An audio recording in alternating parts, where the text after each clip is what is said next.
વરસાદના પાણીના કારણે જે પૂરની સ્થિતિનું જે સર્જન થયું, સુરત હોય, નવસારી હોય, વલસાડ હોય અને આખા જે કે દક્ષિણ ગુજરાતના જે અમુક ભાગોની અંદર જે પરિસ્થિતિનું નિર્માણ થયું, એ પરિસ્થિતિ ખૂબ જ અત્યંત ભયજનક હતી.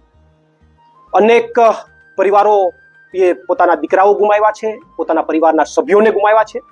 અંદાજિત 50થી વધારે લોકોના મૃત્યુ આ ઘટનામાં થઈ ચૂક્યા છે.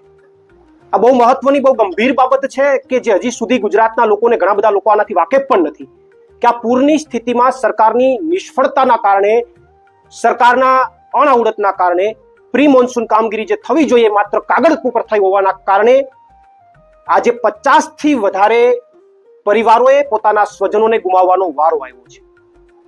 અને એટલા માટે આજે હું પોતે વલસાડની અંદર જે પરિવારોએ પોતાના સભ્યોને ગુમાવ્યા છે એમની મુલાકાત માટે હું ગયો. એમાંથી એક પરિવાર, એક માતા, અમે ત્યાં એમને મળવા ગયા, એમને સાંત્વના આપવા ગયા તો એમને જોઈને અમારી આંખોમાંથી પણ આંસુ આવી ગયા. એમણે એવું કીધું કે 35 વર્ષનો એક જ દીકરો હતો મારી પાસે, હવે પરિવારમાં કોઈ નથી, હું એક જ છું. ગીતાબેન એનું નામ હતું. એ મજૂરી કરે છે, કોઈના ઘરમાં સફાઈ કરવા જાય છે, 700 રૂપિયા સફાઈ કરવા જાય એટલે મળે, 2 ઘરે જાય છે 1400 રૂપિયા માત્ર મળે છે. એનો દીકરો હતો તો એનું કહેવાનું હતું કે મારો આધાર હતો, પણ પાણી ભરાવાના કારણે એનો દીકરો એને બચાવવા ગયો અને ગીતાબેન તો બચી ગયા પણ એનો દીકરો ન બચી શક્યો. 35 વર્ષના દીકરાને ગુમાવવાનો વારો આજે ગીતાબેનને આવ્યો છે અને એ કેટલું દુઃખ હશે, કેટલી પીડા હશે એ તો એમને ખબર છે.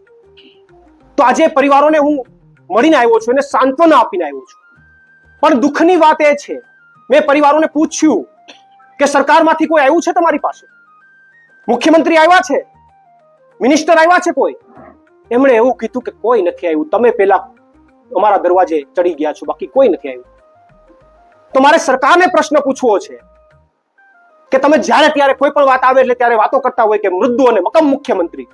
મૃદ્દુની વ્યાખ્યા શું? હું મુખ્યમંત્રીને પૂછવા માંગુ છું, ભાજપને પૂછવા માંગુ છું, મૃદુની વ્યાખ્યા શું? તમે હકીકતમાં જો મૃદુ હોય તો આ જે પરિવારોએ દીકરા ગુમાવ્યા છે, જે પરિવારોએ સ્વજનો ગુમાવ્યા છે, ત્યાં કેમ ન ગયા? ત્યાં કેમ સાંત્વના આપવા ન ગયા? તમારા ભાજપના પ્રદેશ પ્રમુખ જગદીશ વિશ્વકર્મા ખાલી એમને મુલાકાત માટે 2-5 જગ્યાએ ગયા, વલસાડ ક્યાંય ન ગયા. જે લોકોના મૃત્યુ થયા ત્યાં કોઈ જગ્યાએ ન ગયા. તો શા માટે નહીં? તમારે કોઈ તમારા ફંક્શન હોય તો ત્યાં તો બધા હાજર થઈ જાવ છો. આજે ગુજરાતના લોકોના મૃત્યુ થયા છે, પોતાના દીકરા ગુમાવ્યા છે, તો ત્યાં કેમ નહીં? આ પ્રશ્ન મારે ગુજરાતની ભાજપ સરકારને કરવો છે. અને આ જે પરિસ્થિતિ બની છે ભાજપના કારણે બની છે. કારણ કે દરેક વખતે મહાનગરપાલિકા, નગરપાલિકા અને જિલ્લાઓની અંદર પ્રી મોન્સૂનની કામગીરી કાગળ ઉપર થાય છે. ચા પાણી નાસ્તાના ખર્ચાઓ ગણાઈ જાય છે. જો વાસ્તવમાં રિયલ કામગીરી જો પ્રી મોન્સૂનની થતી હોય તો આ પરિસ્થિતિનું નિર્માણ ન થાય. ખાડીઓની આસપાસ દબાણ થઈ ગયા છે. જે કંઈ પણ સિટીની અંદર જે કંઈ પણ ખાડીઓને ડાયવર્ટ કરવાની વાત છે, ધર્મેશભાઈ અને ઘણા લોકોએ સજેશન આપ્યા છે, છતાં એમાં કોઈ કામગીરી નથી થતી. એને સફાઈ કરવાની વાત છે તો સફાઈ નથી થતી. એના નામે કરોડો રૂપિયા ઉઘરાવાઈ જાય છે, બિલ ફાટી જાય છે, પણ કામ નથી થતું. તો તમારી નિષ્ફળતા, તમારો ભ્રષ્ટાચાર અને તમારી અણઆવડતના કારણે આજે ગુજરાતના અનેક ખેડૂતોએ, ગુજરાતના અનેક વેપારીઓએ ભારે નુકસાની ભોગવવી પડી છે. અને આ ગુજરાતના 50થી વધારે પરિવારો એવા છે કે જેને પોતાના સ્વજનને ગુમાવવા પડ્યા છે. ત્યારે અમારી આમ આદમી પાર્ટી વતી આજે અમે ત્યાં પરિવારની મુલાકાત લીધી, અલગ અલગ વિસ્તારોની મુલાકાત લીધી.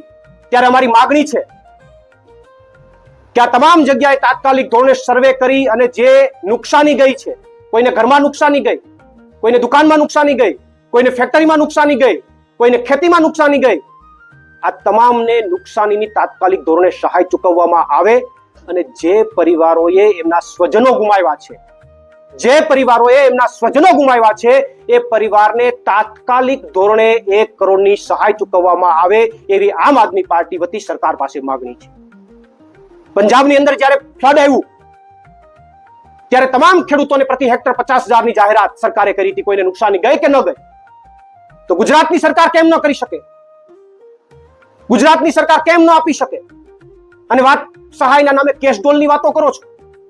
આમ તો પ્રધાનમંત્રી મોદી જે છે એ ડિજિટલ દુનિયામાં માને છે, ડાયરેક્ટ કોઈ વછેટીઓ ન હોવો જોઈએ, સીધું પેમેન્ટ આપો.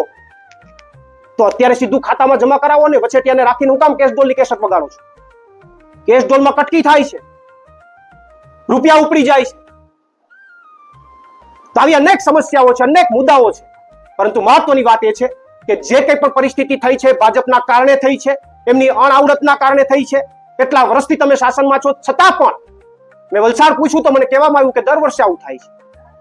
આ વખતે વધારે પરિસ્થિતિ ગંભીર બની, પણ દર વર્ષે પાણી તો ભરાય જ છે. તો તમે શું કરો છો પ્રી મોન્સૂન કામગીરીમાં?